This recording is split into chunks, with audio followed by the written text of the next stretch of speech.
तो last session में मतलब अभी हम डिस्कस कर रहे थे किसके बारे में, सेशन ट्रैकिंग का ही कंसेप्ट डिस्कस कर रहे थे।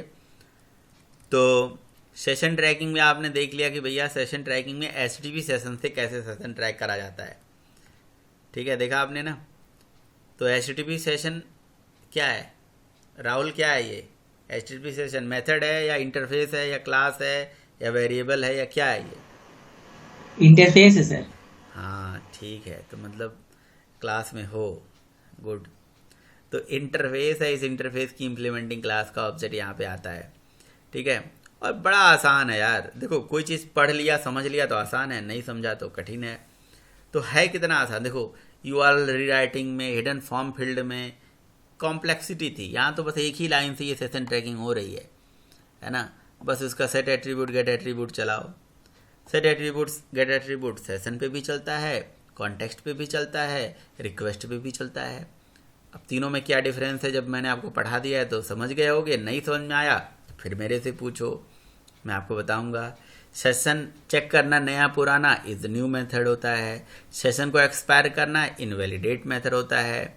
ठीक है, और बार बार पुराना सेशन आए तो यहाँ फॉल्स पास कर दो। ठीक है, सेशन के और क्या क्या मेथड हो सकते हैं? अच्छा, सेट इनएक्टिव इंटरवल सेट करना है तो set max inactive interval set कर दो, कितने देर तक इनएक्टिव हो तो वेबसाइट में अपने आप लॉग आउट हो जाए। ठीक है, इसे आप प्रैक्टिस कर लीजिएगा, मुझे बताइएगा हुआ या नहीं हुआ। ठीक है ना, सेट मैक्स इनएक्टिव इंटरवल करना क्या है, इसको चला के बस यहाँ इनएक्टिव इंटरवल सेट कर देना। मान लो 2 सेकंड के लिए, 10 सेकंड के लिए। 10 सेकंड के बाद कुछ करने जाओगे तो देख लेना क्या कहानी हो रही है। अच्छा, सेशन क्रिएट कब हुआ ये चेक करना है तो गेट सेशन क्रिएशन टाइम आप यहाँ से गेट कर लो। गेट जो आपकी जे सेशन आईडी आती है उसको शायद इस गेट आईडी से गेट करा जा सकता है ना। और गेट कंटेक्स्ट निकाल सकते हो। गेट आप लास्ट लॉगिन चेक कर सकते हो। ठीक है, एक्सेस टाइम गेट कर सकते हो। कई वेबसाइट में आप देखते होंगे कई वेबसाइट में ये भी फैसिलिटी होती है कि लोग ये चेक कर लेते हैं कि इस टाइम पे इतने करंटली एक्टिव यूज़र हैं। समझ रहे हो कि इतनी, मतलब जैसे अभी आप वो कोरोना वायरस वाला जो है उसमें आप देखते होंगे कि यार इतने सर एफबी लोगों पे ने। आता है। हाँ एफबी पे आता है, मतलब इतने एक्टिव है, ऑनलाइन है मतलब। हाँ, वहाँ पे भी आ देखने को जाता है। साथ में मतलब इतने केसेस हो गए नहीं हुए, ये सब कहीं से डेटा फीड होता है, वो तो अलग है। चलो एफबी पे आता है ना, तो चलो एफबी की ही बात कर लेते हैं। तो तो वो चीज़ आप यहाँ से चेक कर लेते हो, वही जे सेशन आई निकालो और कितने जे सेशन आई इस समय चल रहे हैं, है ना, उससे निकाल सकते हो। अच्छा, टोटल कितने इस वेबसाइट में लॉगिन हो गए वो कंटेक्ट से निकाल सकते हो। तो एक गेट सेशन आप गेट कर लो, जितने सेशन की ऑब्जेक्ट्स होंगे टोटल आपको पता चल जाएगा। ठीक है। अच्छा, रही बात आपकी जो आप बोल रहे हो परवेज कि हमें ये कैसे पता चलेगा कि कहाँ से हम लॉगिन किया है हमने, या हमारी डिटेल। तो आपकी जो डिटेल है, मैंने आपको बताया ना कि कोई भी रिक्वेस्ट ब्राउज़र से सर्वर पे जाती है तो रिक्वेस्ट के पैकेट्स बनते हैं, उन पैकेट से निकाली जा सकती है। ये लो, मैं आपको आपको हिंट ही दे देता हूँ, हिंट का प्रोग्राम ही दे देता हूँ। मेरे पास प्रोग्राम पड़ा हुआ है इसका। ठीक है, तो भूल जाता हूँ मैं कहाँ रखता हूँ प्रोग्राम। ये देखिए सर्वलेट 1। तो मेरे पास है, देखिए हेडर सर्वलेट, हेडर सर्वलेट, ये हेडर सर्वलेट करके एक प्रोग्राम है ना। तो हेडर सर्वलेट जो मेथड है, इसमें आप रिक्वेस्ट पे मेथड चलाना गेट हेडर नेम, जो कि इनुमरेशन रिटर्न करेगा। ये कलेक्शन का पार्ट है, जब पढ़ोगे तब ही पता चलेगा। तो सारे हेडर्स के नेम नेम आ जाएंगे, और उसका मेथड होता है की एंड वैल्यू, ये चला लो। ये मेथड चलाना कौन सी बड़ी बात है, 2 लाइन का मेथड है, इसको तो कहीं चला सकते हो आप। इसको तो आप इसी सर्वलेट पे ही चला लो, यहीं पे चला लो, इसको कमेंट कर लो, है ना। बस रिक्वेस्ट के सारे पैकेट्स आ जाएंगे आपके लिए। रिस्पॉन्स डॉट, ये रिक्वेस्ट कहाँ से आई है, किस किस क्या यूज़र है, क्या यूआरएल है, यही देखना है ना आपको। देख लो यहाँ से ये तो कंटेंट टाइप हो गया। P dot print ln, content type तो ऊपर सेट है, फिर से सेट करने की ज़रूरत नहीं है। गेट राइटर भी हमारे पास है, हमें तो बस इसे रिक्वेस्ट कर देना है, रिक्वेस्ट डॉट गेट हेडर। जैसे हमें हेडर आ जाएगा, इसको इंपोर्ट कर लिया इनुमरेशन को, और यहाँ से नेम और वैल्यू आ गई। यहाँ से कर लिया हमने request dot gate header name, और यहाँ से लिख दिया हमने पी डॉट प्रिंट एलन। तो रिक्वेस्ट का सारा हेडर आ जाएगा आपके पास। इसका नाम नेम 1 दे देता हूँ, क्योंकि नेम हमारे पास ऊपर है। बस हो गया। एप्लीकेशन को यहाँ से चला दो भाई, नेम और पासवर्ड डालो, ये रिक्वेस्ट का सारा हेडर आ गया, पूरा खानदान आ गया। ये लो, समझे? ये देखना था ना आपको। बोलो, देखो यहाँ पे लोकल होस्ट आ गया, यहाँ पे आईपी आ जाएगी, यहाँ कनेक्शन है लाइव है या नहीं, कैसे का क्या कहानी है, कुकी क्या है, ये है वो है, फलाना आईडी वहाँ का है, बहुत कुछ आ गया। समझ में आई बात? ये देखो जे सेशन आईडी भी आ गई उसकी, ये भी आ गई, कुकीज़ आ गया, जे सेशन आईडी आ गई, सब आ गया, होस्ट आ गया। अब आप बोलोगे कि यहाँ लोकल होस्ट क्यों आ रहा है? अरे भाई, मैं अपनी मशीन से तो रिक्वेस्ट भेज रहा हूँ, मेरी मशीन पे चल रहा है ना। आप मेरे सर्वलेट को कॉल करोगे, मेरे सर्वलेट को आप कॉल करोगे, मेरी सर्वर यहाँ पे डिप्लॉय है, और आप कॉल करोगे तो आपके लिए आ जाएगा, आप रिक्वेस्ट भेजोगे। और मैंने कहा था कि ये काम कर सकते हो। कैसे कर सकते हो? बस आपको क्या करना होगा, 2 मशीन को कनेक्ट करना होगा। किसी ने ट्राई किया था 2 मशीन को कनेक्ट करके रिक्वेस्ट ले जाना, रिस्पॉन्स ले आना, वो सब किया था?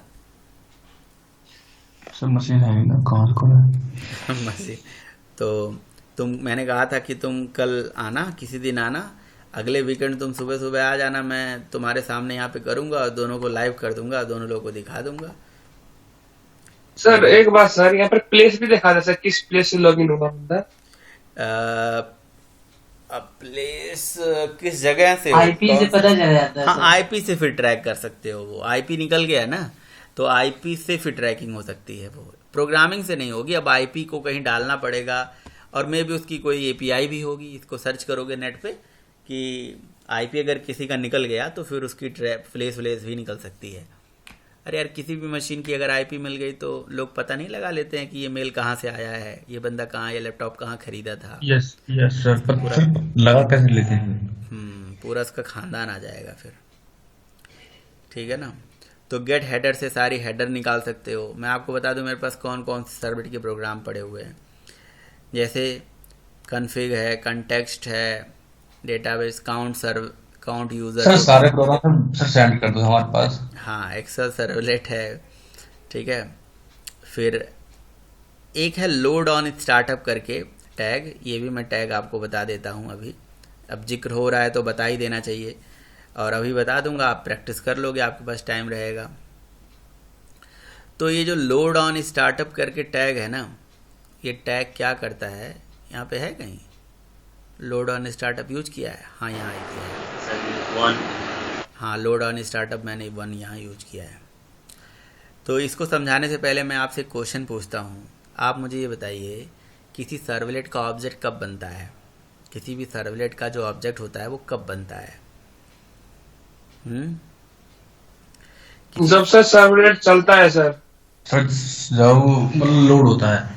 सर ये क्या लोड होने से पहले ऑब्जेक्ट बन जाता है, ये लगाने से? मैं पूछ रहा हूँ किसी सर्वलेट का ऑब्जेक्ट कब बनता है, यही मेरा क्वेश्चन है। 50 आंसर दे दोगे लेकिन सही बात नहीं बताओगे आप लोग, यही तो सबसे बड़ी कमी है। या तो मेरे अंदर इनिशियलाइज होता है, इनिट मेथड कॉल हो जाता है, फिर उसका आप समझे नहीं। आप एक कोई वेब एप्लीकेशन बना के हज़ारों सर्वलेट वेब एप्लीकेशन में पड़ी हुई है जो कि सर्वर पे चल रही है। अब बात ये आ रही है कि आपके किसी भी सर्वलेट का ऑब्जेक्ट तब बनेगा जब आप ब्राउज़र से रिक्वेस्ट भेजोगे। रिक्वेस्ट जाएगी, सिंपल सा मतलब है। मेरे पास एक लॉगिन सर्वलेट पड़ी हुई है, एक रजिस्टर सर्वलेट पड़ी हुई है, एक कोई और सर्वलेट पड़ी हुई है। वो उनके ऑब्जेक्ट्स पहले से थोड़ी ना बन जाते हैं। जब आप रिक्वेस्ट भेजते हो मैं जैसे मान लो कि एक लॉगिन HTML है, एक लॉगिन सर्वलेट है, लॉगिन HTML से रिक्वेस्ट लॉगिन सर्वलेट पे जाएगी तो सर्वलेट का ऑब्जेक्ट बन जाएगा, बस बात खत्म। ये मैं जानना चाह रहा था आपसे, समझ आई बात। तो एक होती है एप्लीकेशन सर्वर पे डिप्लॉय होती है, फिर ऑब्जेक्ट बनता है, तो ये वही कहानी मैं आपसे पूछ रहा था कि उसका ऑब्जेक्ट कब बनता है। तो उसका ऑब्जेक्ट बनता है जब हमारे कहीं ना कहीं आपका जब ब्राउज़र से रिक्वेस्ट जाएगी सर्वर का ऑब्जेक्ट बन जाएगा। लेकिन क्या हमने अपनी एप्लीकेशन को सर्वर में डिप्लॉय करा, अपनी एप्लीकेशन को सर्वर में डिप्लॉय करा और मैं चाहता हूँ मेरे सर्वलेट का ऑब्जेक्ट बन जाए, समझ रहे हो। एप्लीकेशन को सर्वर में डिप्लॉय करते ही बन जाए ऑब्जेक्ट, पहले ही रिक्वेस्ट आए ना आए doesn't matter, that is load on startup. तो जिस सर्वलेट में ये टैग लगा दोगे लोड ऑन स्टार्टअप, है ना, उसका ऑब्जेक्ट डिप्लॉयमेंट टाइम पे बन जाएगा, समझना, डिप्लॉयमेंट टाइम पे बन जाएगा। अरे वाह, बढ़िया। हाँ, तो अगर मान लो मेरे पास 10 सर्वलेट हैं। अच्छा, आप सोच रहे हो कि इसका यूज कब होता है, मैं बताता हूँ यूज। जैसे मान लो कि आपके पास कोई प्रोजेक्ट है और उस प्रोजेक्ट में आप ये चाहते हो कि आप प्रोजेक्ट को जिस मशीन पे डिप्लॉय करो उस मशीन पे अपने आप टेबल बन जाए डेटाबेस में जाके। ऐसा होता है। जैसे मान लो मेरा एक प्रोजेक्ट है और उस प्रोजेक्ट में 10 टेबल की ज़रूरत है, ठीक है। ये मैंने पता है कब खोजा था, ये मैं बच्चों को जब प्रोजेक्ट्स बनवाता था तो उनको ज़रूरत होती थी, कहते थे कि सर आप प्रोजेक्ट दे देते हो और आपके प्रोजेक्ट को मैं अगर अपनी मशीन में चलाता तो नहीं चलता है। मैंने कहा टेबल बनाया, डेटाबेस बनाया, कहते थे नहीं सर टेबल नहीं बनाया, डेटाबेस ये क्या होता है, ठीक है। या फिर वो बनाना पड़ता था उनको मैन्युअली जाके, ठीक है। तो फिर ये टैग हमने लगा दिया लोड ऑन स्टार्टअप और एक सर्वलेट बना दी, ठीक है। और उस सर्वलेट के इनिट मेथड में डायनेमिक टेबल क्रिएशन का लॉजिक लिख दिया, फाइल बना दी SQL फाइल, .SQL से सेव कर दिया, इंसर्ट क्वेरी, अपडेट क्वेरी, जो भी क्वेरी हम चाहते थे जिसके चलने से टेबल ओबल बन जाए और कुछ डेटा इंसर्ट हो जाए अपने आप, बस। और उसको इनिट के अंदर कॉल करा दिया और लोड ऑन स्टार्टअप चला दिया। जैसे एप्लीकेशन को सर्वर में डिप्लॉय करोगे टेबल अपने आप बन जाएगा। उसके सर चलते ही उसको दिखता ही नहीं था, बट हाँ यूज़र नेम, पासवर्ड, ये सब डेटाबेस ये सब मैच करेगा तभी। अगर मान लो 3-4 सर्वलेट है, एक में किसी और टेबल बनाना है, एक में किसी और का बनाना है, एक में कुछ और काम करना है, तो उनका आप ऑर्डर ऑफ इनिशियलाइजेशन दे सकते हो। पहले के लिए 1, दूसरे के लिए 2, तीसरे के लिए 3, चौथे के लिए 4। तो ये 1 का मतलब इसकी प्रायोरिटी 1 है, पहले ये वाला जो लोड ऑन स्टार्टअप में ये पहले लोड होगा, मतलब इसका ऑब्जेक्ट पहले बनेगा, इसका इनिशियलाइजेशन पहले होगा, फिर अगले वाले का, फिर अगले, इसीलिए 1 यहाँ लिखा हुआ है। 1 मतलब पहले इसका, फिर दूसरे सर्वलेट में 2 दे दो, तीसरे में 3 दे दो, जिसमें भी 1 दोगे उसका ऑब्जेक्ट पहले बनेगा। समझ में आई बात? ये ऑर्डर ऑफ इनिशियलाइजेशन है ना, तो इसलिए 1 यहाँ लिखा हुआ है। तो सर्वलेट इन जनरल, सर्वलेट का जो ऑब्जेक्ट होता है वो जब ब्राउज़र से रिक्वेस्ट आती है तब बनता है, लेकिन आप डिप्लॉयमेंट टाइम पे ही बना सकते हो लोड ऑन स्टार्टअप टैग का यूज करके। तो ये है आपका लोड ऑन स्टार्टअप, ठीक है ना। बाकी अब सर्वलेट में आपका क्या रह गया है, वही अपलोडिंग डाउनलोडिंग आपको बताना है, फिल्टरिंग वगैरह बताना है, इवेंट हैंडलिंग आपको बताना है थोड़ा बहुत। तो मतलब थोड़ा और कंसेप्ट है इसमें, लेकिन हाँ मैं आपको ये, हाँ जी सर ये एन्क्रिप्शन सब हो जाता है? हाँ जी, जो यूज़र आईडी पासवर्ड सेंड कर रहे हैं सर, एन्क्रिप्शन जैसे होता है? नहीं यूज़र आईडी सेंड नहीं, मैं क्वेश्चन ही नहीं समझ पाया। सर एन्क्रिप्शन मतलब मेरा कुकी में जो वैल्यू सेव हो रहा है, अच्छा वो इनक्रिप्ट करना है आपको, तो भैया उस ट्राई करेंगे, मतलब हाँ आपसे बोलना है। नहीं कोई बात नहीं, इनक्रिप्शन के लिए API आती है, ठीक है ना सर, कुछ नहीं है। RSA मेरे पास एक लॉजिक है, मेरे पास कोड पड़े हुए हैं जो मैं आपको दे भी दूंगा, बट जावा में इनक्रिप्शन कैसे होता है ना, वो आप एक नेट पे सर्च करोगे तो इसकी API मिल जाएगी। और जावा में एक नहीं हज़ारों API है, इसको नॉर्मल तरीके से भी कर सकते हो। RSA आप देखते होगे जावा में सिक्योरिटी पैकेज होती है जावा के अंदर, है ना, java.lang पैकेज के अंदर शायद सिक्योरिटी है ना, उसमें पड़ी हुई है क्लासेस, मेथड्स। बस आप एक लाइन का कोड लिखोगे आपका पासवर्ड इनक्रिप्ट हो जाएगा, फिर डिक्रिप्ट हो जाएगा। और आपको नहीं मिलेगा तो मैं खुद आपको बता दूंगा, खुद अपने एंड से ट्राई करना। मेथड्स यार यार पता है कंसेप्ट क्लियर होने चाहिए आदमी के। पता है मुझे मुझे दुनिया की कुछ भी चीज़ दे दोगे मैं काम कर लूँगा। रीज़न मुझे ये कॉन्फिडेंस है, मतलब दुनिया की इन द सेंस जावा में। रीज़न कि मुझे पता है कि क्लास ही तो होगा यार, मेथड ही तो होगा, कॉल करूँगा कोई एरर आएगा। मुझे पता है कि ये वेरिएबल, आपने कल एक क्वेश्चन भेजा था, ये रेफरेंस यहाँ जा रहा है, वो रेफरेंस यहाँ आ रहा है, और ऐसे क्वेश्चन आपने मेरे से कई बार पूछ चुका है। तो मैं आपसे ये पर्सनली रिकमेंड करूँगा, आप मेरे ऊप्स के सेशन पढ़ लो, आपको क्लियर हो जाए अपना कंसेप्ट। क्लास ये होता है, ऑब्जेक्ट ये होता है, रेफरेंस ये होता है, ऑब्जेक्ट ऐसे जाता है, रेफरेंस ऐसे बात होता है, पेरेंट के रेफरेंस से ये चलता है, ये नहीं चलता है, ये कंसेप्ट है, रूल रेगुलेशन है, आपको एकदम पूरे माइंड में क्लियर हो जाए। और जिस दिन आपकी ये पूरे सारी चीज़ें क्लियर हो जाएंगी, मेरी गारंटी है आपको क्वेश्चन पूछने की ज़रूरत नहीं पड़ेगी किसी से। समझ रहे हो?